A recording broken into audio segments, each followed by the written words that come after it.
Assalamualaikum warahmatullahi wabarakatuh. Sobat pemirsa, jumpa kembali dengan Cipta Kreasi TV. Saat ini dari El Sador Resto, Jalan Kemang Raya nomor 3, kita sudah hadirkan wanita cantik dengan segudang talenta. Mayor Jenderal Purnawirawan Dr. Dian Andriani SPDV, Embiomed, Mars, SH, MH, Fins DV, FIDV. Selamat sore Mbak Dian. Selamat sore Mbak Ibri. Apa kabar? Alhamdulillah. Nanti akan banyak pertanyaannya Mbak. Mungkin Dokter Ratna mau menanya sesuatu, silahkan Dokter Ratna. Ya, kepada Dokter Dian, yang kita bicarakan ini masalah stem cell. Sebenarnya apa sih tuh stem cell itu? Kan banyak orang tuh membicarakan tentang stem cell atau sel punca. Nah itu sendiri artinya apa itu dok? Betul Dokter Ratna. Jadi pada saat ini itu banyak sekali berkembang terapi-terapi stem cell atau sel punca ya. Jadi kalau kita lihat dari arti kata stem cell atau sel punca adalah jenis sel. Nah, jenis sel ini mampu untuk berubah bentuk ya atau istilahnya berdiferensiasi menjadi bentuk sel yang lain yang ada di dalam tubuh kita. Jadi dia sangat fleksibel. Dia bisa menjadi berbagai macam jenis sel. Kenapa? Karena dia punya dua sifat utama ya. Yang pertama, dia bisa meregenerasi atau memperbanyak dirinya. Itu yang pertama. Jadi sel punca ini memang punya kemampuan untuk menambah jumlah dirinya. Kemudian dia punya kemampuan juga untuk berubah bentuk. Jadi dua hal inilah yang menjadi dasar sehingga sel punca ini dijadikan salah satu harapan untuk meregenerasi jaringan yang rusak sesuai kebutuhan. Nah itu kan lagi marak nih dok. Jadi kan terapi stem cell, terapi sel punca. Nah sebenarnya terapi ini untuk penyakit-penyakit apa saja sih dok yang utamanya gitu, misalnya kan untuk kulit juga bisa. Nah tapi yang sebenarnya utamanya tuh dikhususkan untuk apa? Iya betul nih, soalnya Dokter Ratna ini dokter spesialis dermatovenerologi ya. Jadi lebih ke kulit gitu ya regenerasinya. Betul. Jadi ini adalah suatu inovasi dan menjadi harapan bagi kondisi-kondisi yang istilahnya sudah tidak ada harapan dan tidak ada pilihan ya, atau kita sebut dengan no hope, no option. Nah ini adalah penyakit-penyakit yang tergolong penyakit tidak menular, yang terutama bisa menjadi target terapi sel punca. Yang diantaranya adalah penyakit akibat usia ya, penuaan. Contohnya adalah penyakit Alzheimer, di mana otak mungkin sudah menurun ya, metabolismenya menurun, ukurannya juga menurun, sehingga memorinya juga ikut menurun. Banyak hal-hal yang dilupakan. Nah ini salah satu target. Kemudian juga kerusakan organ pankreas ya, seperti diabetes mellitus itu juga bisa menjadi target. Kemudian hipertensi, kemudian juga penyakit-penyakit akibat kehilangan jaringan, baik itu kehilangan jaringannya atau fungsinya. Misalnya terjadi kecelakaan yang mengakibatkan kerusakan organ ya. Nah ini juga menjadi harapan untuk bisa diterapi dengan menggunakan sel punca atau stem cell berdasarkan sifat dari stem cell tadi gitu Dokter Ratna. Termasuk kulit juga bisa. Nah kalau kulit ini kan orang menginginkan sesuatu yang lebih baik karena kulit itu kan sifatnya dia bisa meregenerasi dirinya sendiri ya, dengan keratinisasi berganti setiap 28 hari sekali ya, turnover dari sel-sel dari keratinositnya ya. Nah ini juga bisa dirangsang juga bagaimana mendapatkan keratinosit yang lebih baik kualitasnya begitu dok.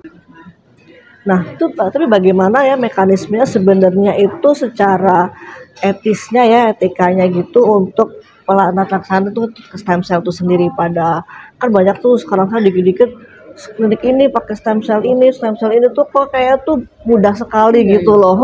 Jadi semua tuh promo stem cell itu kok sudah murah-murah gitu. Makanya kan kita sebagai SPDVE kan kita khawatir ya itu salah gunakan seperti itu dok. Betul, memang terapi stem cell itu tidak semudah yang kita bayangkan seharusnya ya.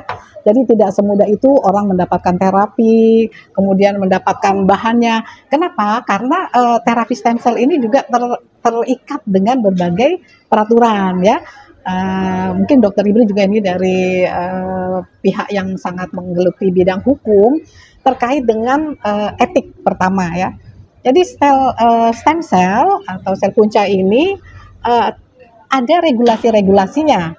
Kebetulan dan alhamdulillah sudah lebih mempermudah. Sebelumnya itu regulasinya ada di Permenkes nomor 32 tahun 2018 tentang terapi atau pelayanan berbasis sel dan atau sel punca. Nah ini agak mengikat lebih berat. Sehingga kalau kita mengevaluasi isi pasal-pasalnya itu hampir tidak mungkin kita melakukan terapi sel punca karena harus penelitian berbasis, jadi pelayanannya ini harus ada basis penelitiannya ya, dan itu agak rumit karena ada syarat-syarat tertentu yang harus dipenuhi. Nah kemudian saat ini sudah ada regulasi di Undang-Undang Kesehatan nomor 17 tahun 2023 itu agak lebih mempermudah ya, dan kemudian juga peraturan pemerintah yang mengatur pelaksanaannya juga agak sedikit mempermudah, tetapi juga tidak mudah sekali ya Dokter Ratna ya. Jadi pelaksanaannya ini yang pertama itu ditetapkan juga sel punca ini tidak boleh untuk reproduksi. Karena ini kan merupakan terobosan baru ya, translasional. Mungkin orang ingin berlomba-lomba mengadakan penelitian. Intinya tidak boleh digunakan untuk membuat individu baru. Nah, karena kan itu memungkinkan kan? Ya. Itu tidak boleh. Kemudian juga kalau kita melakukan terapi stem cell pada manusia, maka asalnya tidak boleh dari hewan dan tidak boleh juga dari tumbuhan. Kalau kita mau menginjeksikan dan kita mau meregenerasi organ, itu tidak boleh. Kemudian juga siapa yang memproduksi? Yang memproduksi pun harus memenuhi standar good manufacturing product. Artinya ini harus terstandar secara kementerian, yaitu Kementerian Kesehatan dan non kementerian. Artinya direkomendasi juga oleh BPOM. Nah, saat ini memang marak banyak stem cell yang asalnya dari luar. Nah, asal dari stem cell ini kan yang pertama tidak boleh dari embrio ya, tidak boleh dari embrionik. Sementara yang dari luar banyak yang beredar, mungkin mereka hanya menawarkan karena Indonesia ini kan luas sekali ya. Penduduknya banyak, jadi kemungkinan untuk bisa mengaplikasikan itu lebih banyak.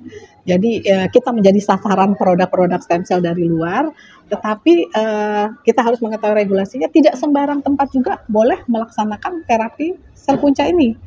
Ya, jadi harus yang pertama produknya terstandar, kedua harus dilakukan di rumah sakit dengan akreditasi tertinggi, dan rumah sakit ini juga harus mendapat rekomendasi dari rumah sakit yang sudah ditetapkan oleh Kemenkes ya. Jadi harus ada pengampuan dari rumah sakit yang direkomendasi tersebut gitu. Kita minum dulu, Dokter. Iya, monggo. Sambil santai-santai Yang ya. ini Dokter Dian, ini adalah produk dari El Asador. Kalau ini adalah namanya fruit sponge. Nah, dari lemon, kemudian dari mango, apple, dan strawberry. Coba dicoba. Segar banget ini ya Dokter Ibnu. Yeah. Kalau yang ini virgin monito. Dari lime, main dan soda, awet muda Dokter.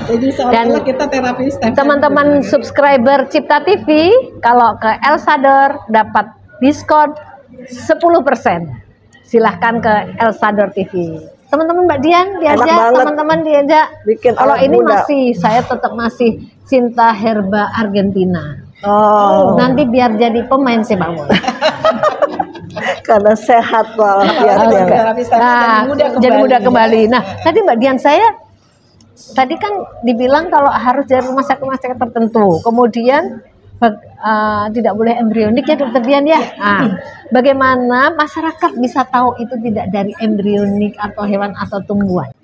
Iya, tentunya harus terstandar. Sel puncanya itu dari yang diproduksi oleh produsen-produsen yang terstandar oleh tadi yang saya sebutkan oleh kementerian, yaitu Kementerian Kesehatan dan non kementerian, yaitu BPOM.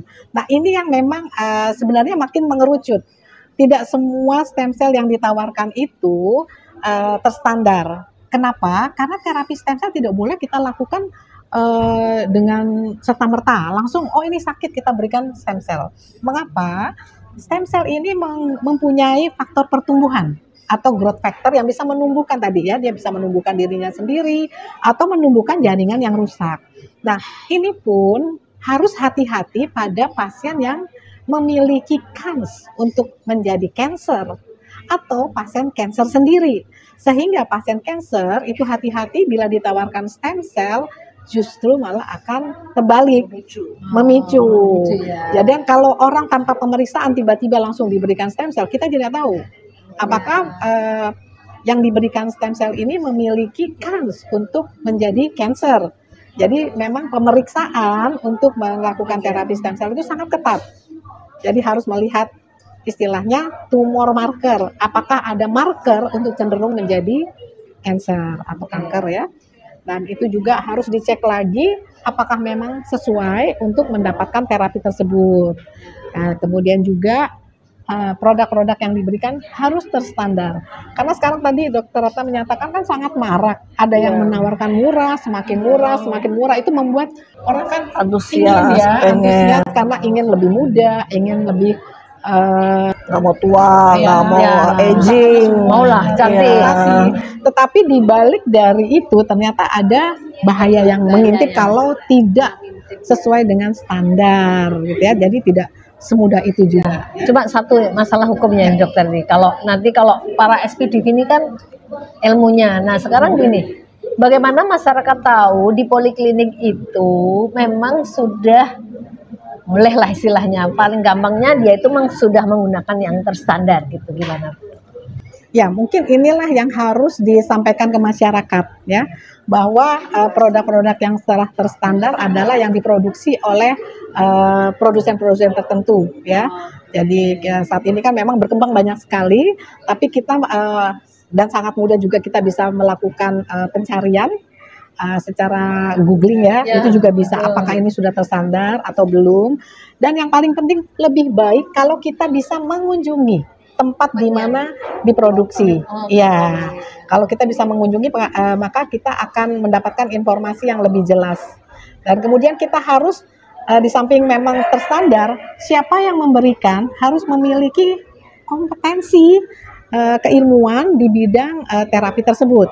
Sehingga kita pun bisa melihat siapa sih yang akan memberikan, spesialis apa yang memberikan, bagaimana perjalanan pendidikannya juga, sehingga itulah yang harus dilihat dulu sebelum kita menyerahkan diri kita untuk melakukan terapi stem cell gitu, Dokter Ibri.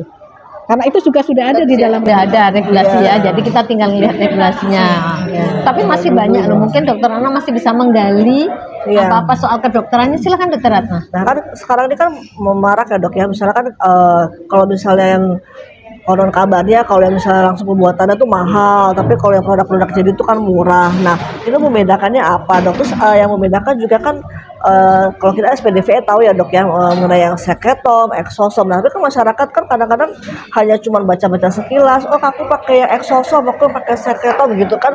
Karena mereka cuma sekedar tahu dari orang mulut ke mulut, tapi kan dia tidak tahu inti apa sebenarnya itu bedanya apa gitu loh dok. Iya Dokter Ratna.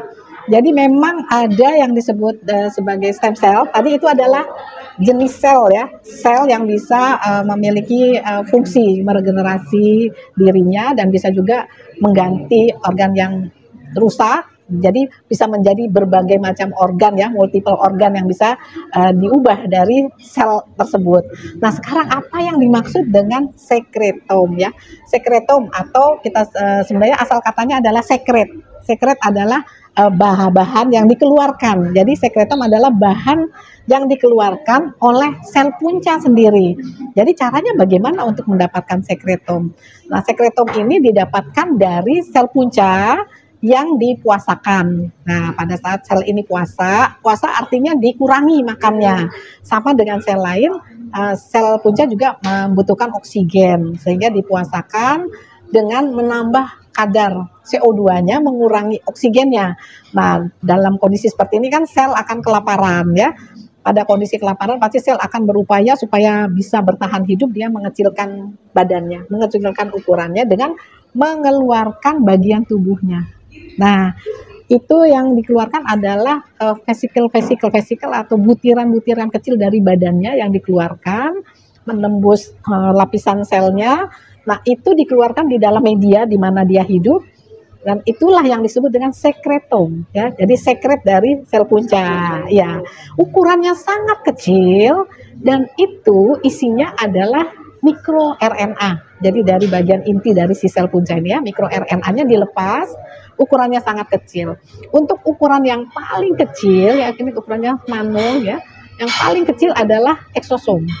Tapi kalau sekretom itu sekret, semua sekret. Tapi kalau eksosom sudah difilter lagi menjadi yang terkecil. Nah, semakin kecil maka sel ini akan semakin potensial, ya. Nah, jadi mana yang baik untuk dilakukan untuk di terapi, ya, untuk digunakan untuk terapi? Tentunya yang eksosom, karena dia merupakan bahan yang sudah difilter dari sekretom. Lalu fungsinya apa? Eksosom dan sekretom serta sel punca tadi. Kalau sel punca itu adalah sel. Sel ini bisa berubah bentuk, bisa berubah sifat. Tapi kalau sekretom itu mungkin dia lebih aman, penyimpanannya juga tidak terlalu berat seperti sel, karena dia adalah produk dari sel, turunan dari sel, dia bukan sel. Dia adalah mikro RNA. Nah, mikro RNA ini akan masuk, kalau dia diinjeksikan ke tubuh kita, dia akan masuk ke dalam sel kita, maka akan mengubah. Jadi kalau secara teoritis tergantung dia mikro RNA-nya jenisnya apa, dia akan masuk ke mikro RNA kita yang sesuai, karena ini tentunya dari stem cell yang sangat sehat, ya. Dia akan mengubah kita menjadi jauh lebih sehat sesuai dengan asal dari si stem cell-nya tadi. Nah, ini lebih aman dibandingkan kita terapi stem cell. Tetapi tetap harus hati-hati juga. Karena di dalamnya ada growth factor.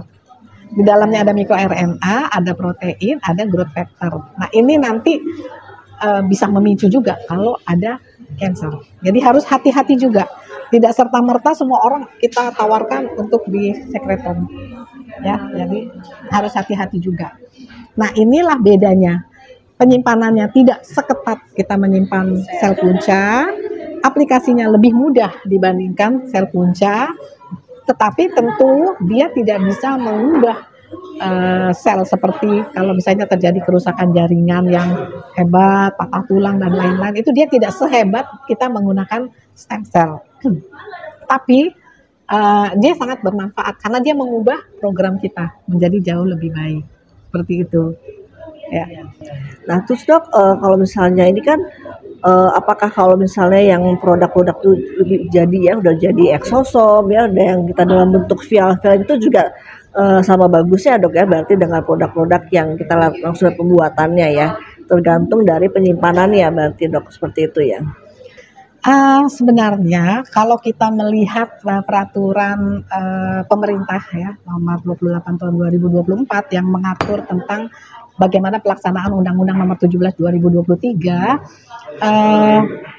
ini pemberian dari sel punca dan atau sel, ya, jadi termasuk turunannya sekretom dan eksosom tadi memang sangat ketat, tidak semudah itu dan harus berizin. Nah, inilah yang agak sulit, sehingga kalau kita sebagai SPDPE yang beredar itu bukan sekretom atau eksosom dari manusia, tapi eksosom dari tumbuhan, jadi fitoeksosom. Nah, itu memang ternyata dari tumbuhan pun bisa memperbaiki kondisi, tapi hanya sebatas aplikasi di permukaan kulit. Dia tidak diinjeksikan, ya. Jadi dia hanya diberikan pada permukaan kulit, bisa dilakukan dengan cara topikal atau intradermal dengan bisa dengan dermapen, ya, kemudian bisa dengan kita injeksikan yang intradermal itu atau topikal, ya. Nah, itu memang ada juga penelitiannya bahwa fitoeksosom itu juga bisa memberikan perbaikan, tapi tidak semaksimal dari human exosom. Nah, human exosom yang sudah terstandar itu belum ada, yang terstandar secara BPOM dan dapat diperjualbelikan secara bebas itu belum ada. Dan yang eksosom ini pun terkait peraturan BPOM sebenarnya tidak boleh diinjeksikan, hanya boleh dioleskan. Gitu.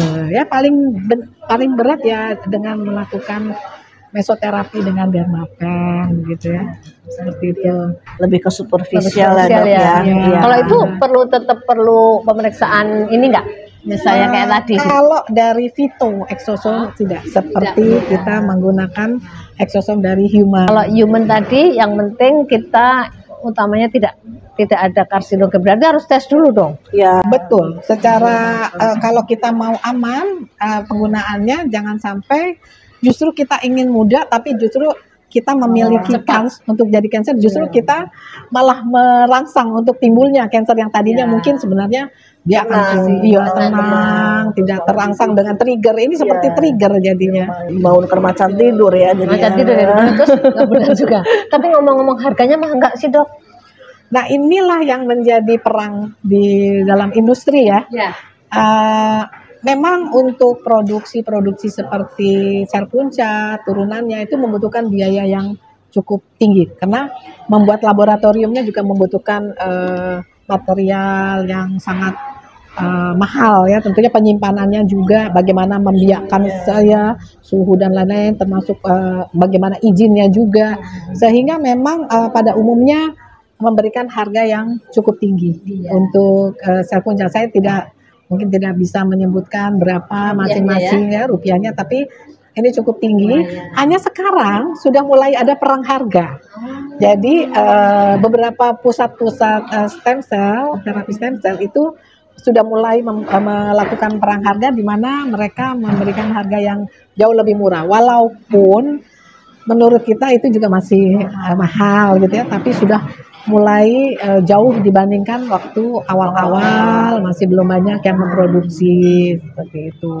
Sebenarnya menarik sekali ya, Dokter Ratna, Dokter Dian. Masih banyak sebenarnya yang ingin ditanyakan, terutama teman-teman yang dari awam ya, dari para pemirsa. Supaya kita lebih paham karena jangan main asal stem cell gitu aja, dan jangan lupa itu hanya Vito exosom yang diambil, bukan langsung dari stem cell yang human ke manusia. Seperti itu. Cuman memang waktunya ya kita. Dokter Dian ini sibuk sekali soalnya. Ini sudah mau ada praktek lagi, Dokter Ratna. Jadi terima kasih Dokter Dian. Nanti mungkin lain waktu kita sambung lagi. Dan sobat pemirsa, demikianlah jumpa kita dengan Dokter Dian yang hebat di bidang kulit, dan host kita juga Dokter Ratna juga di bidang SPDV. Mari kita tutup dengan Cipta Kreasi TV. Terima kasih. Sampai jumpa. Assalamualaikum warahmatullahi wabarakatuh.